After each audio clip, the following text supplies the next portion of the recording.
You're right, I think you're right.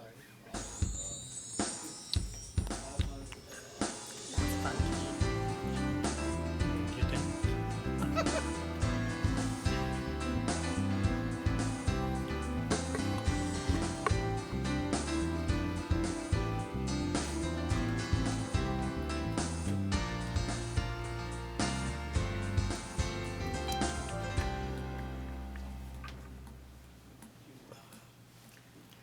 Good evening and welcome to the Pitt County Planning Board for April. And we welcome you to our meeting. We're thankful to be back in person, so we appreciate each one of you being here. And this time, I'm going to ask Tabitha if she would to do a roll call for us. Fred Austin, Present. Naomi Buck, Present. David Davenport, Here. Madison Downing, Present. Lyman Hardy, Present. John Landron, Here. Steve Little, Present. and Charles McGawhorn. And Mr. Chairman, we received notice that Don Brown and R.J. Hemby would not be present tonight. Okay. Thank you, ma'am. Again, I thank the board for being present. And as we go through our meeting, I'm sure we'll express our views and do the job that we're appointed to do for Pitt County. At this time, before we go any further, Mr. Lyman Hardy, if you would, to lead us in prayer, followed by Mr. John Landrine leading us in the Pledge of Allegiance. Let us pray. Our Father in heaven, we thank you, dear Lord, for this beautiful day. We just ask that you bless each one of us here on the board tonight in the decisions we make, that, Lord, it will be pleasing to everybody, and, Lord, that this make this a good day and a good day for North Carolina, Lord. And we just love you and just bless you in everything we do. This we ask in Jesus' name. Amen. Amen.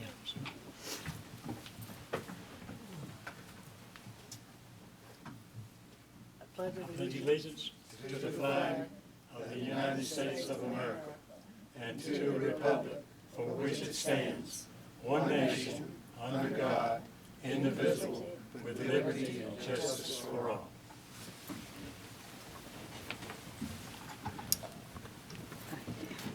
Thank you. And at this time, we'll have the reading or the approval of the minutes of our last meeting on March 16th. Do I have a motion? So moved. I have a motion. Have a second? Second. All in favor of the motion? Any comments? All in favor of this motion, let it be known by raising of the right hand. All opposed, like sign. The motion is approved, and the minutes are approved. At this time, I will open the public addresses to the board. We had no one sign up. We have had no one to sign up for public addresses, so at this time, I'll close the public addresses to the board. Moving forward, Mr. Gooby, how are you, sir? Good, sir. How are you? All right. We do have one rezoning request for you tonight. It's from Baldwin Design Consultants. The request is rezoned about a third of an acre. It's owned by Charles Brinkley Moore, parcel number 53909. It's located on the northwestern corner of Nash Joyner Road and US 13. The request to go from rural agricultural to general commercial. This is a view of the vicinity. You see it is on the corner of Nash Joyner and US 13. There's some existing commercial out there. There's existing barn retailer out there. And this is actually the area, the sliver of the property that's proposed to be rezoned. There's a new commercial building that's being built on the property, and this is the reason for the request, because the rear portion, that lean-to area that you see, actually extends into the existing RA behind the existing general commercial. This is more area behind this area that will remain as rural agricultural. This is looking back towards the Crossroads area. If you're looking back towards the south on Nash Joyner Road, this would be looking towards the north on Nash Joyner Road. And then if you're on 13, this would be looking to the west as if you're heading towards Farmville. And then back to the east if you're heading back towards Greenville. So again, this is the front side of that new commercial building that's going in. View of the existing storage building business that's there on the corner. There's another commercial building located right there that's currently being used for, I think it's a contractor that runs that. And then on the catty corner side, there's an existing, it's another commercial use. It's an old gas station. It's been several different types of commercial uses in there.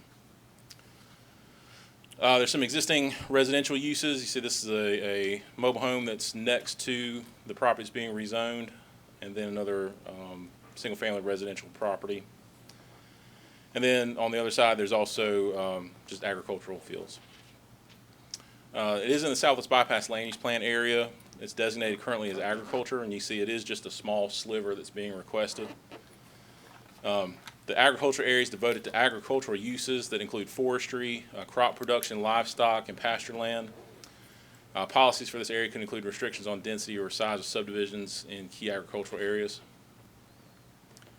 You see on the existing land use, it does denote the existing commercial that's on the property currently, but primarily the uses around it are residential and agricultural. And you see the current zoning, again, that front portion's about 2.5 acres. It's currently zoned commercial, and then they're asking for just a third to kind of extend that existing commercial towards the rear. So the general commercial district, it's intended to accommodate a range of retail, service, office, limited wholesale, and moderate density multifamily uses in those areas that have access to major thoroughfares and the utilities to support that type of development. Staff finds the request is consistent with the Southwest Bypass Land Use Plan. The request, again, is only a small expansion of the existing general commercial, It's intended to bring a proposed commercial land use into compliance with the zoning ordinance. Also, staff finds the request is reasonable and in the public interest due to the existing commercial zoning. Again, there's commercial land uses located on the property, and the request is to bring it into compliance with the zoning ordinance.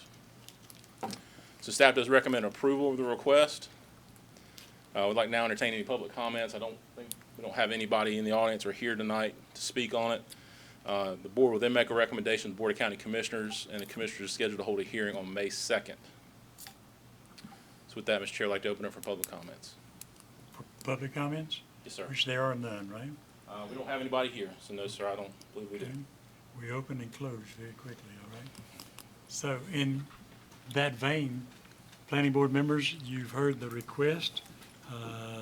The chair would entertain a motion to conditionally approve, deny, Mr. or to Chairman, request. Mr. Chairman, Yes, Mr. Hardy. make a recommendation that we take planning board's recommendation and approve this Baldwin rezoning request. I have a motion for conditional approving. Do I have a second? Second. I have a motion and a second. Any comments that'd like to be heard from the planning board members? All in favor of the motion, let it be known by raising of the right hand. All opposed, like sign? We do have a motion that is passed for conditional approval. Thank you, Mr. Chair.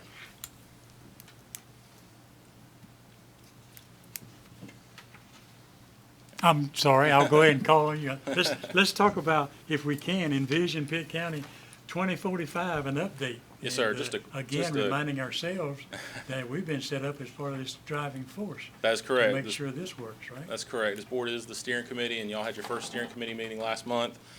Since that time, we have had a couple of developments that we'd like to announce. We are starting to move into our public engagement period of this plan to start getting that initial public comment and input.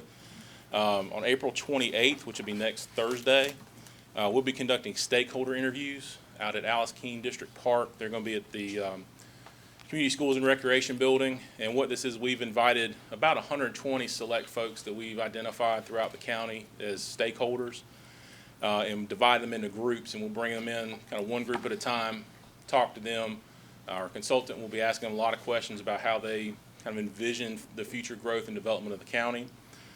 You see on here, this is just a list of the groups that we're looking at. We got developers, engineers, environmental groups, recreation, and agricultural component as well, school officials, public health, elected officials, economic development groups, the utilities, and also municipal staff. So we want to bring in the cities and just make sure that kind of what we're planning for is kind of going to jive with what their plans are for the municipalities too.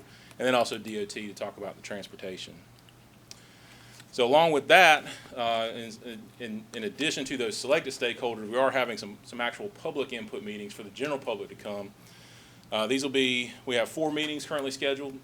The first one will be May 19th at D.H. Conley. And then in the first part of June, we'll meet at Aidan-Grifton High School on June 1st, June 2nd at Farmville Central, and then north of the river on June 9th at North Pitt High School. And those will run generally 5 p.m. to about 7:30 p.m. in the evening. So hopefully we'll have a lot of folks come out for that. What you'll probably start seeing pretty soon is we're going to start kind of advertising our public engagement through social media, through the newspaper, and that sort of thing. So be on the lookout for all that. We've launched the project website. If you have any interest, you can go to envisionpittcounty2045.com.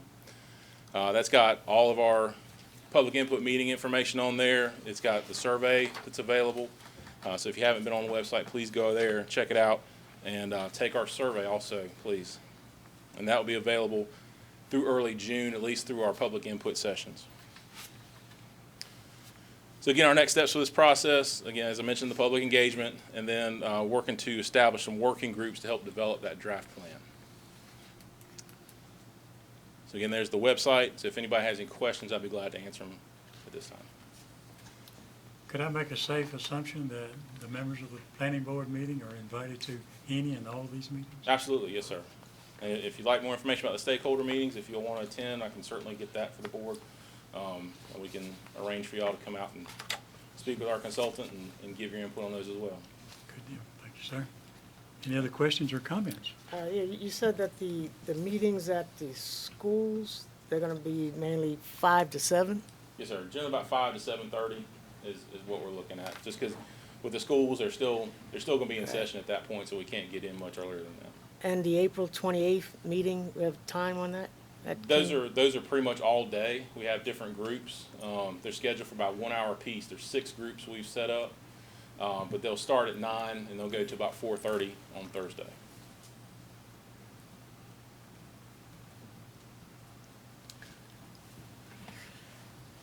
Any other questions or comments? Thank you, Eric. I believe also you want to talk to us about a proposed amendment to our zoning. Yes, sir. ordinance, right? We don't have any language to provide to you tonight. We're just kind of giving you an update on where this stands and what we'll be bringing to you in the coming months. But on March 21st, the commissioners directed our staff to develop some amendments to the ordinance to change how they consider what we call Class 1 special use permits. And which, if you probably remember, when we did the 160D amendments, we split special use permits. The Board of Adjustment still has some, and the Board of County Commissioners has some, because those are the old conditional use permits. Those include things like sand mines, solar farms, salvage yards, those sorts of things. Those currently require a quasi-judicial evidentiary hearing, and there's some certain processes that have to be followed for those. Like anybody that speaks has to be under oath. They have to gather facts rather than opinions. There's no ex parte communication. They generally have less discretion, and there's a legal liability with the decisions they make, because those can ultimately be appealed to Superior Court. So what the commissioners have directed us to do is to actually look at changing those to conditional zoning districts, which is what this board is typically familiar with, the conditional district rezonings. That's a legislative hearing process. So that's allowed currently by the ordinance on a voluntary basis, but what we're kind of proposing for these is these special uses would be only allowed as a conditional district rezoning. And what kind of changes with this is previously the commissioners were the only ones who heard those requests, but if it becomes conditional zoning, this board will also hear things for solar farms, sand mines, and you'll be making recommendations to the Board of County Commissioners on those requests. Again, with the legislative hearing, it's a little bit simpler process. You don't have to follow the quasi-judicial procedures. They still have a site plan. There are still technical requirements have to be met. but there's a little bit more discretion in their decision-making. They can take opinions, they can listen to the public a little bit more rather than having people have to be sworn in and provide evidence and testimony. But it does have some legal liability in terms of, could be a spot zoning challenge because, again, it will essentially be a rezoning process. So in addition to that, we're also going to be proposing some amendments to be consistent with some recent legislation for manufactured homes, and also to maintain some consistency with the subdivision ordinance amendments that Jason's going to talk to you about here in just a minute. So again, we don't have anything for you to consider tonight, but we'll be looking to bring those to you at the June 15th meeting. Good deal. I'd be glad to answer any questions you might have about that. Any questions for Eric? Thank you, sir. Thank you. Appreciate it. Jason, I believe you're up to discuss amendment to the Pitt County subdivision ordinance, right? Yes, sir. Thank you, Mr. Chair and Board.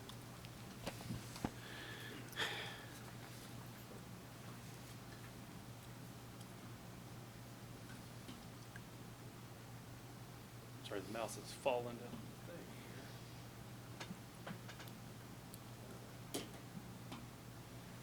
Staff is proposing 4 amendments that would address current requirements primarily for major subdivisions. What we are looking at here is the water supply and sewage disposal, as off-site septic systems are located within planned developments and prohibit off-site systems on other buildable lots. So what this is designed to do is to allow ownership of your actual septic system. So you may remember previous subdivisions that we had looked at that had a lot of little kind of dog legs to get to the actual septic system. And some you may have seen before have common area where you have multiple septic systems that with a lot that's deeded to the HOA. This will actually allow a landowner to own their septic system, and you can still have a common area. You will still be required to have ingress egress that's to the right of way, but this gives you ownership. So that's the idea behind this, and this will prohibit structures on these lots. So they will need to be labeled non-buildable. They'll be special purpose, which means they won't have to meet the dimension requirements or the access requirement, but they do have to have the access. And it's particularly for septic, so it's to make sure that it never gets misconstrued as a buildable lot. It will require force main, so currently with off-site septic, all of it has to be installed prior to the final plat approval and recording. So this will, if they use a common lot or a common trench, it still has to be installed before the final plat is approved.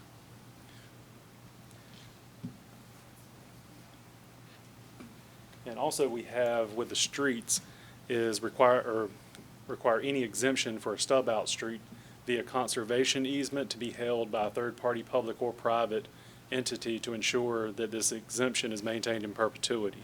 So we want to make sure that if you are using a conservation easement that, you know, the burden isn't on staff or the county. It would be through like a private mitigation firm or land trust, something of that nature. CREP easements, if you've ever heard of those. That way, once that is in place, it's not something that's easily removed. We're also looking at a minimum lot width. With the multifamily developments, the lot width doesn't currently address that. So if they were served by sewer, say you had several townhomes, we do have areas like Grimesland that are served by sewer, and that might be a little bit restrictive in that situation. And also we have with the Parks Recreation Open Space is requiring a 10-foot direct access to the public or private right-of-way, so you wouldn't have a situation where say you had two lots and an easement where you might have people walking through a property owner's lot, and it would actually create a minimum width. Say if you wanted to put a greenway, you could run them around a subdivision, and that would connect, meet the access, and just give clear guidance as to where people, say, could walk their dogs, that sort of thing, and there wouldn't be any type of dispute with easements or open space located in a place that's impractical to access. And with that, does any of the board or chairman have any questions? Any questions? I have a question about the this special purpose septic lots, Yes, sir. is that, you mentioned the dogleg arrangements, is that similar to a recent plat that we have observed where it goes all the way around the neighborhood and finally arrives at a septic system? So Will in- that prevent that sort of thing, or is that To a still degree. can occur? So language that we previously adopted is the 40-foot minimum lot width, which eliminates that. So that's actually already been addressed. But what's kind of come up is where you have a common lot, a lot of times they are getting actually cut out when they're not supposed to be. So currently we have a configuration where one major lot can host all of the septic systems. So you may be in a situation, someone's got to go out there and find the failing system, you know, maintenance, stuff like that, who's cutting the grass if it's a common HOA lot. So this would address that, so it would be yours, you could fence it in if you don't want people driving or parking cars on it. So it gives you more flexibility there, but to answer your question, we have adopted language that has already addressed that. Thank you. Yes, sir. Any other questions or comments? I understand that tonight we need to set a public hearing date for this proposal, right? Yes, sir, and we were looking to get a recommendation to take to the Board of Commissioners, and Rick, were you looking at doing that in May, to do our public hearing? Yeah, I didn't know if we were doing those joint, so, and the memo I proposed to do May 18th. which is our next board meeting, right? Yes, sir, which would be a recommendation to the Board of Commissioners. Okay. The recommendation to the planning board is then that we do set a public hearing date of May 18th, 2022, which will be our next regular board meeting for this proposed amendment. I need a motion. I'll make a motion that I we got a hold the motion, all public right. meeting May the 18th. Thank you, sir. Second. Got a motion and a second. Any discussion? All in favor of the motion, let it be known by raising of the right hand. All opposed, like sign. The motion passes. May 18th. Thank you, We'll Mr. look Chairman. for you. Okay. Mr. Rhodes, always nice to have you with us. Thank you, Mr. Chair, members of the board. Good to be with you tonight. So yes, you will have a meeting next month. Please know that. I think Jason also already has a subdivision ordinance or subdivision plan ready to come before you next month. So a couple of items, the public hearing and also that plan. And of course, Eric will be bringing you updates concerning the Envision Pitt County 2014. So a few other things. The first informational item isn't a surprise. Really, we wanted to include it in your agenda package just in case you didn't see the email that went out previously about Abbott Trail subdivision and the judge's ruling on that and pretty much requiring the county to take conditional approval action on that plat. So that reversed the planning board's action. That has been provided to the developer, and they can now move forward with the construction plan submittal. We have not received that yet. So that was item number one. Our Hurricane Florence, which hit us about 4 years ago, we're still waiting for the funding for our hazard mitigation plan or hazard mitigation grant program. So with that, those people that were flooded and met certain criteria back at that point in time are still waiting to be bought out. Typically, we call this the buyout program. Those individuals, I think we've got 23 households that are waiting in queue for the funding to come through, and that's still a rather long process in getting that real estate purchased from those individuals and getting them relocated. So here we're sitting on about 4 years. It's a good 2 years out still before all will be completed. FEMA has all but approved the funding. It's coming down through the state.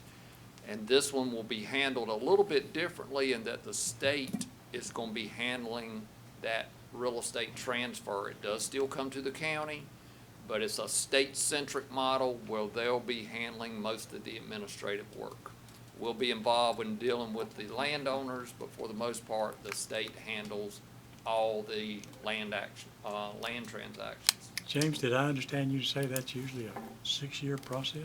It's not usually that long, but this one, we're already 4 years, almost 4 years out from the event, and it's then gonna be at least 2 years to get all those individuals through that buyout process. 6 years total is what we're projecting right now. And most times we're able, if we're able to get the funding in within a couple of years, we're able to complete it within a couple, so 4 years max. So this one's really lagging out at least a couple of extra years. Sad but true. We'll keep you posted on that. Kind of on the flip side of that, the county already owns close to 300 acres in buyout property. So the other item that you have listed here, we're still doing a 10-year lease on these properties.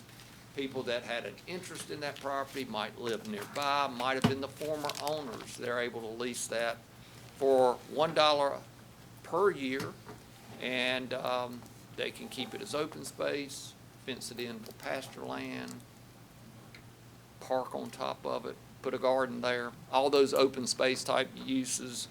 But I'd like to say most of our property is currently leased, but we do have a handful of properties that people are interested in. They can certainly contact our office and we'll let them know where those properties are located. With that, Mr. Chairman, there are a few other items that are included just for your purview and reading. We'll say, I'll ask Eric to make sure he sends you those confirmed dates for our public meetings for the land use plan.